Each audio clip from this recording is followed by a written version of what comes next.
And today we'll be meeting Luke, won't we, Rosie? Yes, I Who's should got be. There we go. ADHD and yeah, there we go. ADHD and an auditory processing disorder. All right, tell us about Luke, Michelle. Yes, so Luke is studying media studies. And again, with those types of diagnosis, ADHD, there'll be struggles with initiating tasks, planning essays, breaking down projects, things as well with the ADP, following verbal instructions, hearing and processing speech in noisy environments. So a lot of difficulties there based around the sustaining attention and the memory and things like that too. Shared projects might be difficult for him. So on a course like media studies, you'd imagine that there'll be a lot of project driven Absolutely. So assignments with and things his like that too. ADP, he's finding it difficult to process spoken information, especially we've seen in noisy or fast-paced environments. And he's Yes. often needing longer response time when somebody's speaking to him as well. With his ADHD, because we see kind of the combination, the overlap of challenges, because he's got challenges with attention, memory, task initiation, and organisation from that angle as well. Mm. You've spoken a little bit about his teaching methods, so these are quite varied. So we're going to split looking at how to support Luke, or the persona that is Luke, into three key study areas. We'll first look at reading and writing, then planning and time management. Again, we're thinking we're going to definitely see an effect from ADHD, but some overlapping processing difficulties from his APD as well. So finally, we're going to look at combining note taking and recall and the assistive technologies that can help that. I will also highlight that I think alongside all of his study needs, we always recommend iView Learning is kind of that wraparound support as well, because we know with students, if it's their first needs assessment, they'll often have recommended a bunch of in-person or remote AT training, the assistive training hours. But once those run out, students like Luke can really do with another support structure in place. So that one kind of sits outside of his study categories, but it's about access and use of his technology. So it supports Luke with all of those AT tools that has already been recommended. But we'll come back around to why that matters so much to him at the end. I'll head on to the first kind of option that we're looking at is Luke, that his key study challenges are around reading and writing. So for us, when we're looking at an area like research and reading, we would say a primary recommendation would be something like ProStudy alongside with TextAid. ProStudy being the tool that had helped Luke capture references and organise them straight into projects. So when he's writing, his sources are already structured for him. It gives him a great place to start, and it helps to organise his bibliography. I think that's one of the best things about ProStudy. But TextAid's in there as well because it supports him by reading text aloud. That's going to support his auditory processing when tackling dense readings and help proofread his own work as well when it comes to writing.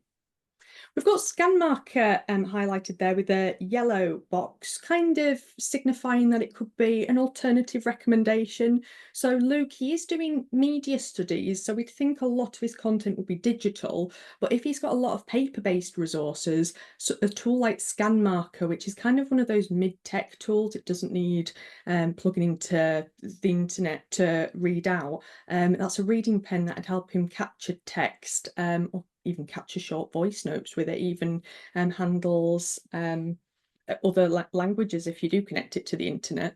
But we'd be careful here not to over recommend unless it's clear that he'd use it. If he's going to be handling mostly digital sources, there's nothing to support when it comes to a reading pen.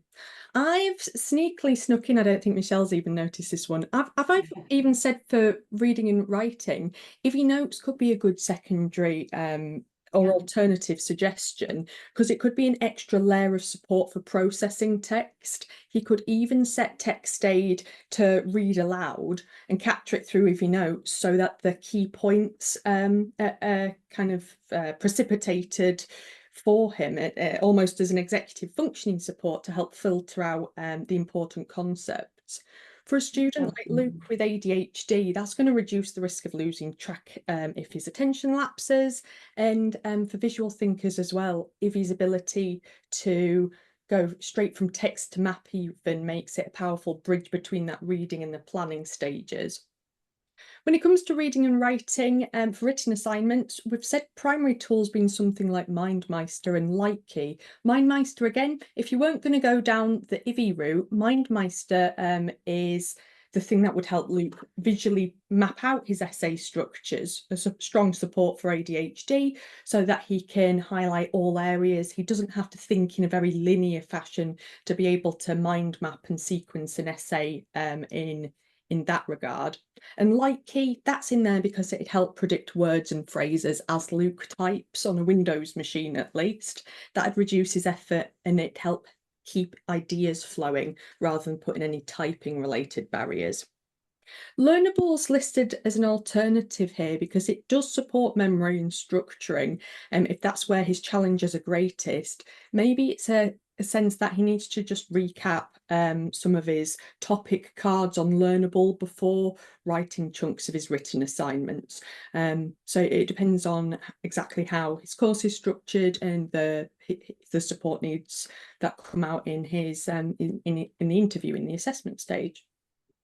For lectures and seminars, we've kind of said that OM system, so that's the L5PL, it's gone out my head, LSP5. Yeah, I always mix it. LSP5. LSP5, yeah. Catchy name for a voice recorder. That's the digital voice recorder from OM Systems.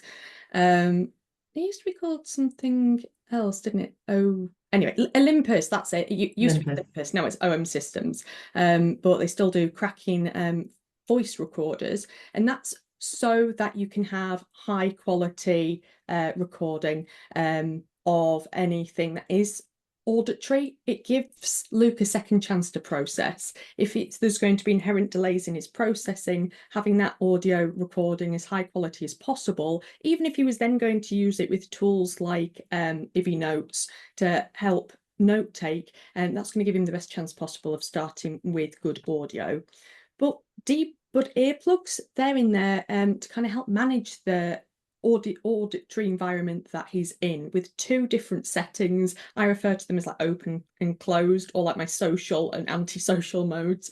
It just means that outside the human spoken frequencies, those noises are really deafened and dulled, because we can see in Luke's key challenges that especially noisy environments, that's going to be a problem for him. So that's in there as an important recommendation for Luke to be able to concentrate when he's reading, concentrate when he's writing. And I will skip over to option B, which was our planning and time management kind of a group of technologies, those working together. So for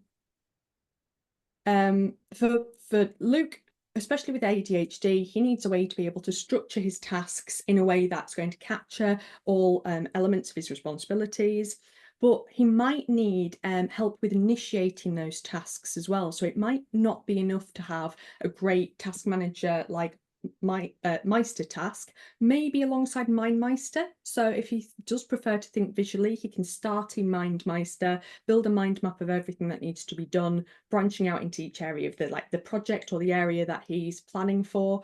And once the structure is clear to them, he can then send those branches as tasks straight into Meister task, so that like every strand of his planning then becomes a tangible task with a deadline and a reminder, all synced up to his calendar app.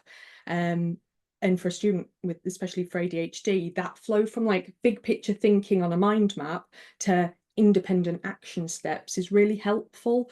So he's not just brainstorming on a mind map, he's actually converting his ideas into a practical plan where nothing gets forgotten. A big problem with attention deficits like ADHD. I know that for sure, that if it's not written down, I scribble on pieces of paper around me, but I fail at that because I then don't convert it into a digital task and a piece of paper then gets lost. So I definitely know these barriers coming into the workplace. This is a chance for Luke to start with a solid strategy with tools that he might end up using in workplace, in his career life, especially big companies like Meister. They offer business tools as well as for students. But looking at this more widely, oops, I've flicked over to option C accidentally. We're still thinking in terms of getting things done. Text aid is going to really speed up getting through that dense material, helps keep his attention up, and it also includes like attention tools like a reading ruler and being able to mask off part of the screen to improve focus. Scan marker, again, if we're using a lot of paper materials, it does work on laptop screens as well, but realistically, you'd probably be using text aid if you were reading off a digital medium, at least one that's accessible. If it's not accessible, you might be looking at a PDF reader like Abby. That's not that's one that's not on the list. But the tool that's best really does depend on Luke's bespoke needs and what comes out in the assessment. Because depends whether the bigger issue is task initiation, sustaining attention, or it could be memory, it could be working memory. So the final Luke that we'll look at is the Luke whose main study challenges are around note-taking, audio and recall. And of course, I'm going to squeeze note-taking in because Notes is the note-taking tool that we represent here at Aventido. I think it's a game changer because it's the only one that can record voice or any noise source really, video recording, something from one of the OM systems recorders even, and that's going to map it straight into a mind map. So if you're supporting a Luke that loves a mind map, the clear choice for note taking would be Notes because it's the only one that converts it into a mind map, and you can export it out into other mind map softwares. But that's Notes' whole jam, is turning river of text into the structured thinking, something that we can actually work with. And that'd be great as well, depending on Luke's previous support strategies. He might already have a preferred mind mapper. He might be totally new to mind mapping, and if it could be the way for him. He might not need the note taking and only need mind mapping, and so a tool like MindMeister would be more important. But when it comes to note-taking and recall, I've briefly discussed Notes in terms of its ability to capture the audio and text. But instead of just live recordings, it could be that you're using the LSP5 recorder to capture audio clearly, even in those noisy settings. It might be from his phone or his laptop. If he might not be close enough to the lecturer for that recording, so you could go for an external mic or use one of those high quality digital voice recorders.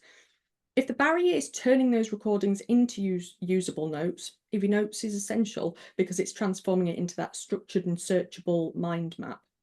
In many cases, recommending both of them at the same time could be justified because of the reliable capture from the recorder and Notes making it useful and being able to link it up with a mind mapper straight away, no delay. You don't have to then like re-listen to the audio because Ivi's supported with that task throughout.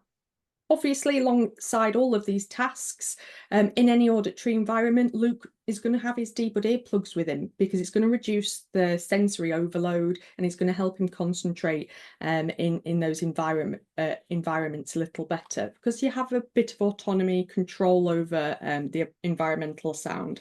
And the debuds come with, I've always got my set around with me. I use the memory foam earbuds on mine just for like a really robust seal with the memory foam, but it comes with silicone tips as well. I know my brother, I got him a pair recently, and that's not even for ADHD, it's for motorbiking and musical stuff because it's also acts as hearing protection as well. So there's ways that we can support Luke in an auditory sense, but also support him in terms of the attention side of his ADHD. Now, the thing that I said I'd talk about briefly is that iView learning, that thing that kind of sits outside of our study categories. And I wanted to kind of ring fence that as a thing to talk about because that hosts thousands of short videos and interactive lessons and even downloadable PDFs that cover all the main assistive technologies. It also has like Microsoft Office on and Google Workspace, wellbeing modules, stuff for like the iOS accessibility settings, Android ones.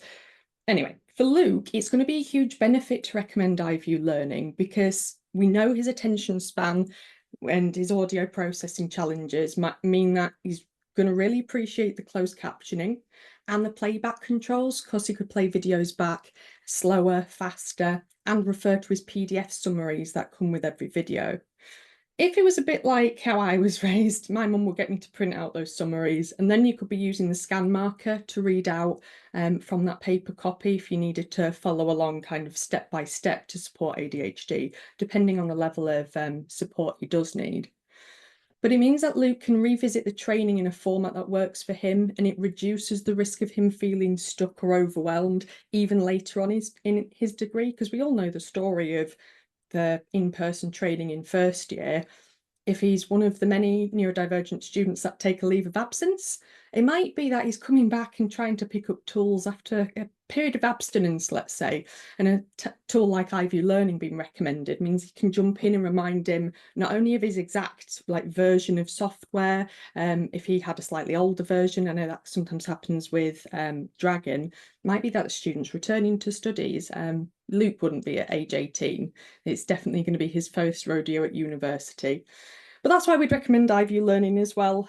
So that is a safety net that ensures students like Luke can stay confident and supported with their technology long after that training ends.